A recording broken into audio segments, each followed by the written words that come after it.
Hello friends, आप सभी का पलेरा कंपटीशन एकेडमी में हार्दिक स्वागत है।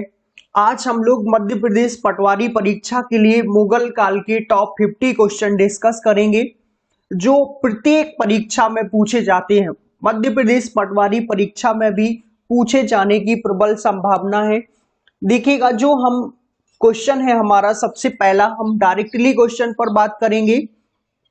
आपको ऑफलाइन क्लासेस में ये सारे डिस्कस किए गए हैं, सारे चैप्टर आपको थ्योरेटिकल पढ़ाए गए हैं, उसी का हम लोग प्रैक्टिस लेकर के आए हैं। मुगल वंश के संस्थापक कौन है? सबसे पहला जो क्वेश्चन है, देखिएगा, मुगल वंश का संस्थापक पूछा गया है।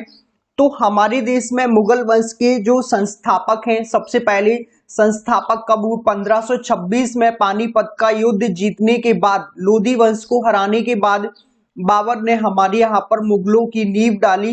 तो आपको ध्यान रखना है, मुगल वंश का जो संस्थापक है तो वो हमारा राइट आंसर जाएगा बाबर के साथ। बाबर को मुगल वंश का हमारे देश में संस्थापक माना जाता है। सेकंड क्वेश्चन पर हम लोग बढ़ेंगे।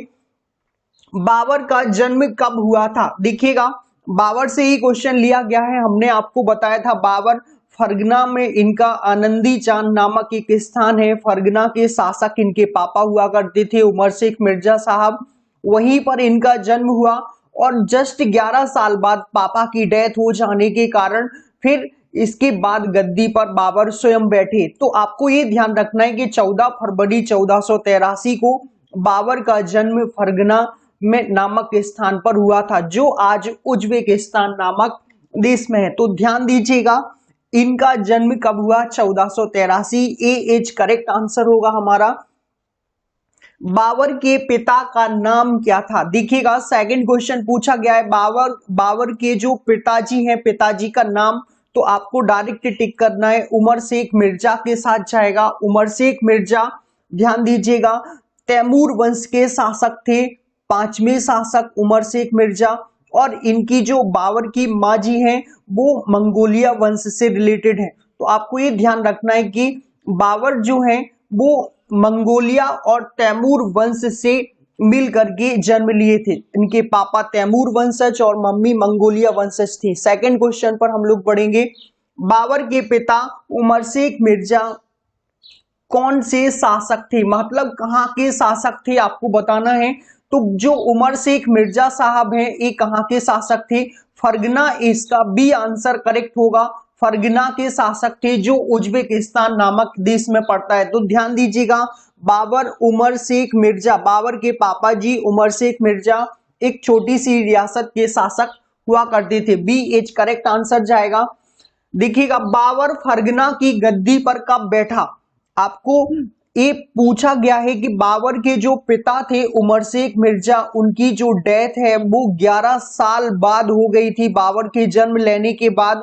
तो 1483 में इनका जन्म हुआ था बाबर जी का, लेकिन इसके बाद ध्यान दीजिएगा 1494 में पापा की डेथ हो जाने के बाद 8 जून 1494 को ये गद्दी पर बैठे। तो हमारा ए और सी सेम आंसर है, तो ये ए और सी दोनों करेक्ट हो जाएंगे। ध्यान दीजिएगा, 1494 में बाबर गद्दी पर बैठा। सेकंड क्वेश्चन पर हम लोग पढ़ेंगे।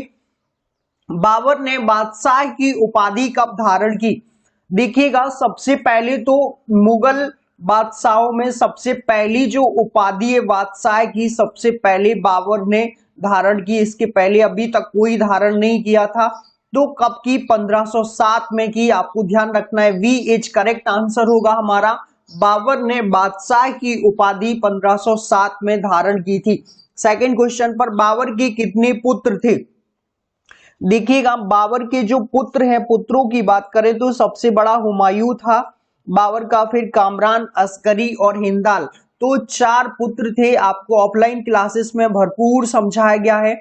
बाबर के कितने पुत्र थे? 4 पुत्र थे। आपको चारों पुत्रों के नाम ध्यान रखने हैं, हुमायूं, कामरान, अस्करी और हिंदाल। ध्यान दीजिएगा, सेकंड क्वेश्चन है, बाबर के पुत्रों के नाम। देखिएगा, पुत्रों के नाम ही पूछ लिए गए हैं। तो हुमायूं नाम था, कामरान भी, अस्करी भी और हिंदाल। ये चारों ऑप्शन सही हैं, चारों बाबर के ही पुत्र थे। देखिएगा, चारों आपके आंसर सही है। ये सेकंड क्वेश्चन पर बढ़ेंगे हम लोग। बाबर ने भारत पर कितनी बार आक्रमण किया? देखिएगा जो हमारा क्वेश्चन है, बाबर ने आक्रमण भारत पर कितनी बार किया, मतलब बाबर हमारी जब भारत आए तो कितनी बार इनको आक्रमण करना पड़ा, तो हमारा राइट आंसर जाएगा 5 बार आक्रमण किया। कितनी बार? भारत आने पर इन्होंने भारत आने के लिए 5 बार आक्रमण किया। छोटे बड़े युद्ध सारे के सारे जीते। बाबर अफगानिस्तान के पास उज्बेकिस्तान के थे, लेकिन वो हमारे भारत क्रूज करने के लिए उन्होंने 5 बार आक्रमण किया था। सेकंड क्वेश्चन पर हम लोग बढ़ेंगे, मध्यकाल का प्रथम शासक। देखिएगा इस क्वेश्चन में मध्यकाल का जो प्रथम शासक पूछा गया है, ये ऑप्शन सारी के सारी गलत हैं, आपको ये ध्यान रखना है। कुतुबुद्दीन को माना चाहता है, तो ये ऑप्शन सारी के सारी गलत है। आपको कुतुबुद्दीन ऐबक को माना चाहता है प्रथम शासक। ये क्वेश्चन मिस्टेक्स है, मुगल काल का ना होकर के पीछे का लिया गया है। सेकंड क्वेश्चन पर हम लोग पढ़ेंगे, बाबर के द्वारा लड़े गए प्रमुख युद्ध कौन कौन से हैं। देखिएगा जो बाबर है, बाबर के द्वारा हमारे देश में कौन कौन से युद्ध लड़े गए थे। पानीपत का युद्ध लड़ा गया, पानीपत का प्रथम युद्ध माना जाता है, आपको ये ध्यान रखना है। पानीपत का प्रथम युद्ध कब लड़ा गया? 1526 में। खानवा का युद्ध लड़ा गया था 1527 में। चंदेरी का जो लड़ा गया वो 1528 के साथ जाएगा, और घाघरा का युद्ध लड़ा गया 1529 में। तो आपको ये ध्यान रखना है कि जो बाबर के द्वारा लड़े गए प्रमुख युद्ध हैं वो चारों ऑप्शन सही हैं। आपको डेट ऑफ बर्थ के साथ ध्यान रखना है। 1526 पानीपत का, 1527 में खानवा का, और 1528 में चंदेरी का, और 1529 में घाघरा का। और एक प्रमुख बात ये थी कि ये चारों युद्ध बाबर ने जीते। चारों के चारों युद्ध किसने जीते थे? बाबर ने ही जीते थे। और बाबर हमारे देश में अपना साम्राज्य स्थापित करने में सफल हुए। सेकंड क्वेश्चन पर हम लोग बढ़ेंगे, बाबर को कलंदर की उपाधि क्यों प्रदान की गई। देखिएगा बाबर को कलंदर की उपाधि इसलिए दी गई थी क्योंकि उसकी उदारता के कारण पानीपत का युद्ध जीतने के बाद बाबर ने प्रत्येक काबुल निवासी को एक चांदी का सिक्का बंटवाया था। तो बाबर की उदारता के कारण इसको किसकी उपाधि दी गई? कलंदर की उपाधि दी गई। तो सी एच हमारा जो होगा करेक्ट आंसर होगा। सेकंड क्वेश्चन पर हम लोग बढ़ेंगे, खानवा युद्ध विजय के बाद बाबर ने कौन सी उपाधि धारण की। देखिएगा जो खानवा युद्ध हुआ, खानवा युद्ध सबसे पहले आपको ध्यान रखना है 1527 में हुआ था खानवा युद्ध।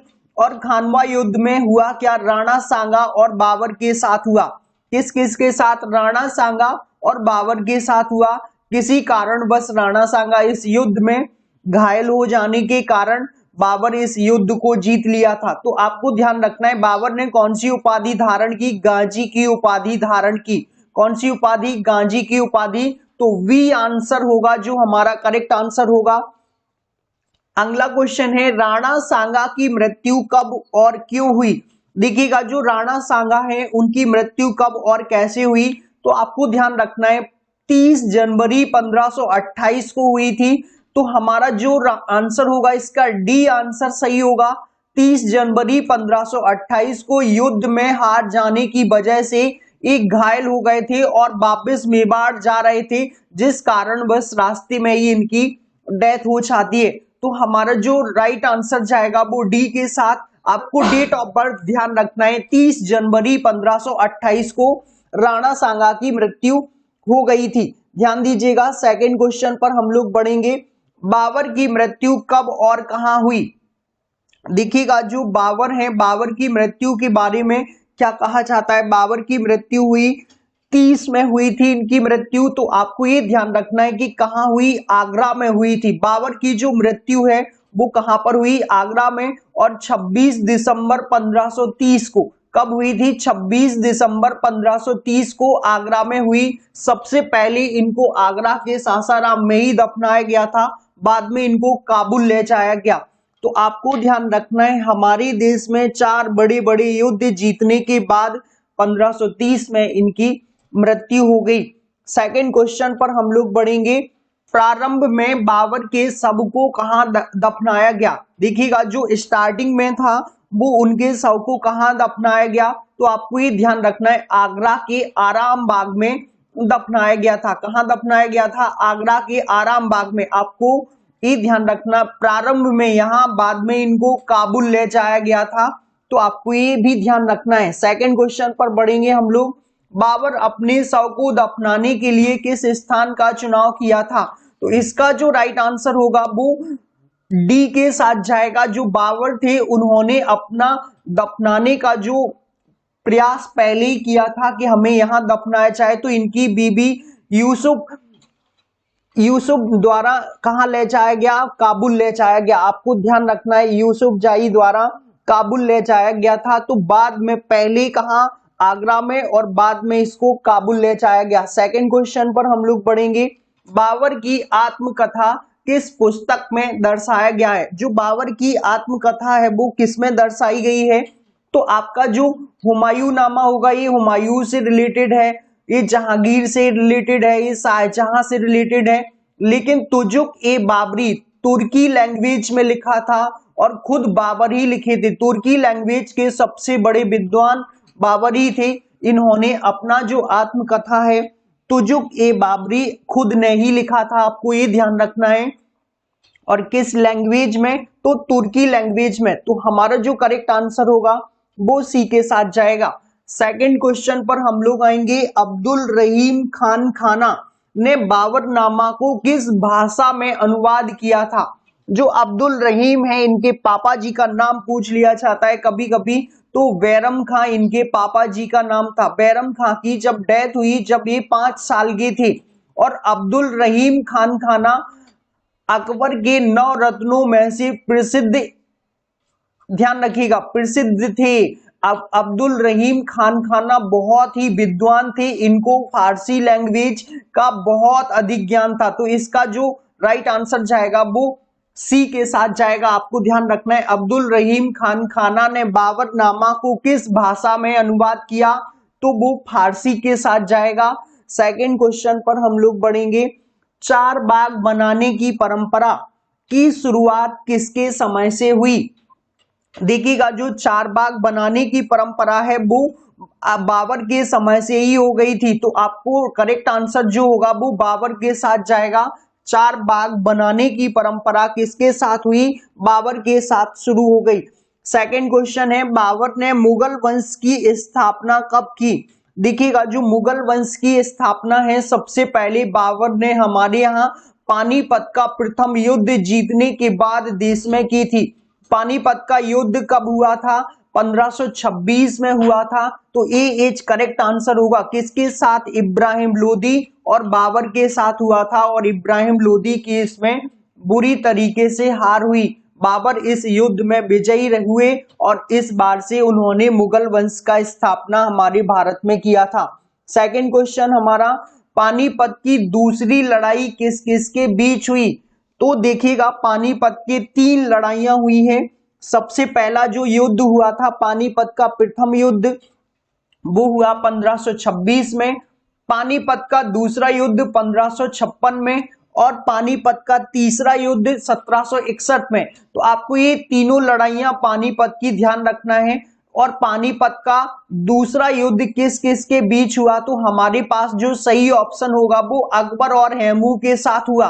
किस किस के बीच? अकबर और हैमू के साथ। उस टाइम पर अकबर की जो एज है वो 13-14 साल की ही थी। तो अकबर की तरफ से बैरम खान ने इस युद्ध को लड़ा था, और इस युद्ध में बैरम खान विजयी हुए। तो हमारा राइट आंसर जाएगा ए के साथ। सेकंड क्वेश्चन, बाबर ने 1526 में किस वंश के शासक को हराकर? देखिएगा, बाबर ने 1526 में किस वंश के शासक को हराया और मुगल वंश की स्थापना की? तो आपको ये ध्यान रखना है, हमारा राइट आंसर सी के साथ जाएगा। लोदी वंश को हराने के बाद लोदी वंश के संस्थापक बहलोल लोदी और अंतिम जो थे इब्राहिम लोदी। तो आपको ये ध्यान रखना है कि लोदी वंश जो होगा वो हमारा करेक्ट आंसर होगा, सी के साथ जाएगा। सेकंड क्वेश्चन पर हम लोग आएंगे। प्रसिद्ध मुस्लिम शासिका चांद बीबी जिसने बरार को अकबर को दिया। देखिएगा, बरार जो पहले था सेंट्रल प्रोविंस और बरार मध्य प्रदेश का नाम अकबर को दिया। चांद बीबी किस राज्य से संबंधित थी? ध्यान दीजिएगा, चांद बीबी का राज्य का नाम बताना है।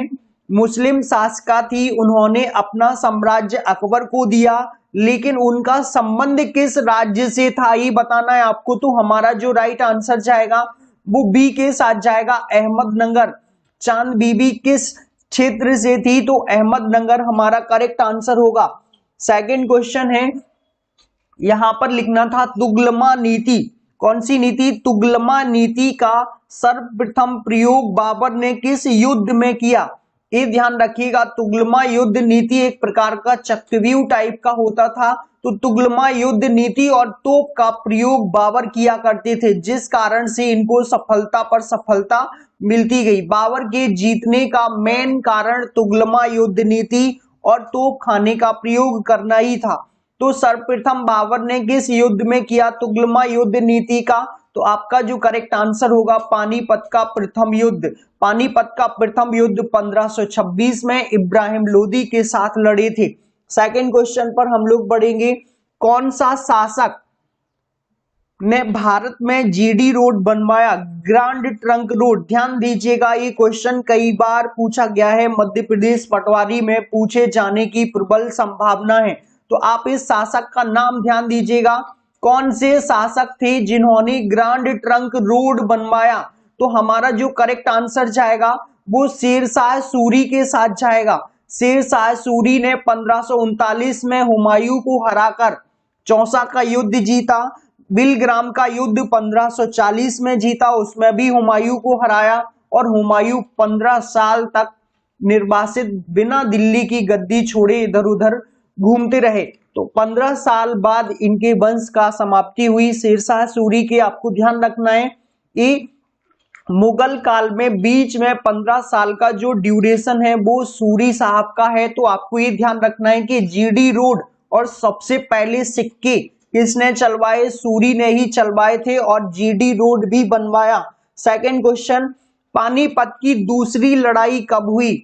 देखिएगा, जो हमारा सेकंड क्वेश्चन है अभी अभी हम लोगों ने डिस्कस किया है कि पानीपत की 3 लड़ाइयां पूछी जाती है। प्रथम 1526, द्वितीय 1556, आपको ये ध्यान रखना है, और तृतीय 1761। पानीपत की 3 लड़ाइयां हुई, दूसरी वाली कब हुई? तो आपको ध्यान रखना है, ये होगी हमारा सी आंसर करेक्ट होगा 5 नवंबर 1556। और किस किस के साथ? अकबर और हेमू के साथ ये युद्ध किया गया था, पानीपत की दूसरी लड़ाई। ध्यान दीजिएगा। सेकंड क्वेश्चन हम लोग पढ़ेंगे, दीन ए इलाही नामक धर्म किसके द्वारा शुरू किया गया? देखिएगा, सबसे पहले हम इस धर्म को समझते हैं। ये धर्म चलाया गया था हिंदू मुस्लिम एकता के लिए। किसके लिए चलाया गया? हिंदू मुस्लिम एकता के लिए, और चलाया गया था 1582 में। कई बार इसकी डेट ऑफ बर्थ भी पूछ ली गई है। तो दीन ए इलाही कब चलाया गया? 1582 में चलाया गया। और किसने चलवाया? अकबर ने चलवाया। ध्यान दीजिएगा, ये आंसर जो होगा हमारा करेक्ट आंसर होगा। सेकंड क्वेश्चन पर हम लोग बढ़ेंगे, मनसबदारी प्रणाली मुगल शासन व्यवस्था में किसने लागू की? तो इसका जो करेक्ट आंसर होगा वो हमारा अकबर के साथ ही जाएगा। अकबर का जो ड्यूरेशन है मुगल काल में सबसे प्रतापी ड्यूरेशन माना जाता है, और सबसे अधिक ड्यूरेशन भी इन्हीं का माना जाता है। 1556 से 1605 तक अकबर ने हमारे देश पर कब्जा किया। ध्यान दीजिएगा, अपने साम्राज्य को और अधिक विकसित किया। तो आपको ये ध्यान रखना है, मनसबदारी प्रणाली भी बी आंसर करेक्ट जाएगा। सेकंड क्वेश्चन पर, महान संगीतज्ञ तानसेन किसके दरबार से संबंध रखते थे? आपको ये ध्यान रखना है, अकबर के दरबार से 9 रत्नों में प्रसिद्ध थे। तानसेन का संबंध जो है वो ग्वालियर से है। ग्वालियर को इन्हीं के नाम पर जाना जाता है, संगीत सम्राट कहे जाते हैं। तो तानसेन से रिलेटेड ध्यान रखना है, इनका मकबरा ग्वालियर में ही स्थित है, और इनका जो बचपन का नाम है वो कई बार पूछ लिया गया है। तो रामतनु पांडे हमारा जो करेक्ट आंसर जाएगा वो सी के साथ जाएगा। किसके दरबार में? अकबर के दरबार में 9 रत्नों में से प्रसिद्ध थे। सेकंड क्वेश्चन पर हम लोग पढ़ेंगे, मुगल वंश की मुख्य भाषा क्या थी? देखिएगा जो मुगल वंश है उसकी जो मुख्य भाषा थी, सारे कामकाज उसी भाषा में हुआ करते थे, तो फारसी हमारा करेक्ट आंसर होगा। कौन सी भाषा थी? फारसी मुगल वंश की मुख्य भाषा। ध्यान दीजिएगा। सेकंड क्वेश्चन पर बढ़ेंगे। सती प्रथा की भर्त्सना करने वाला प्रथम मुगल सम्राट कौन था? ध्यान दीजिएगा, प्रथम मुगल सम्राट कौन था? तो हमारा Akbar. Akbar is correct answer जाएगा सती प्रथा से। इसने ही सती प्रथा का विरोध और इसके साथ ही विधवा पुनर्विवाह को बढ़ावा दिया था। सेकंड क्वेश्चन, किस युद्ध के बाद से भारत में मुगल राज्य की स्थापना हुई? ध्यान दीजिएगा, कौन सा ऐसा युद्ध था जब भारत में मुगल राज्य की स्थापना हो गई? तो पानीपत का प्रथम युद्ध के बाद भारत में क्या हुई? मुगल वंश की स्थापना। ध्यान रखना है, ये 1526 में लड़ा गया था बाबर और इब्राहिम लोदी के द्वारा। तो ये करेक्ट आंसर होगा। सेकंड क्वेश्चन है, अकबर की जीवन कथा किसने लिखी? देखिएगा जो अकबर की जीवन कथा है वो किसने लिखी है, आपको ये ध्यान रखना है। तो अबुल फजल का एक करेक्ट आंसर होगा, सी के साथ जाएगा। अबुल फजल भी अकबर के दरबार में 9 रत्नों में से एक थे। आपको ये ध्यान रखना है कि अबुल फजल के द्वारा ही अकबर की जीवन गाथा लिखी गई। सेकंड क्वेश्चन की ओर बढ़ेंगे। किस मुगल शासक ने भारत की ऋतुओं, फलों, वनस्पतियों और प्राणी जगत का विवरण अपनी डायरी में किया था? कौन सा ऐसा मुगल सम्राट था जिसने हमारे भारत की प्राकृतिक वनस्पतियों, फलों, ऋतुओं, प्राणी जगत आदि का वर्णन अपनी डायरी में लिखा? तो इसका जो करेक्ट आंसर जाएगा वो बाबर के साथ जाएगा। बाबर ने अपनी तुजुक-ए-बाबरी में इन सबका वर्णन किया था। तो डी एच करेक्ट आंसर होगा हमारा। हुमायूं नामा किसके द्वारा लिखा गया? देखिएगा जो हुमायूं नामा है कई बार पूछ लिया गया क्वेश्चन है ये भी।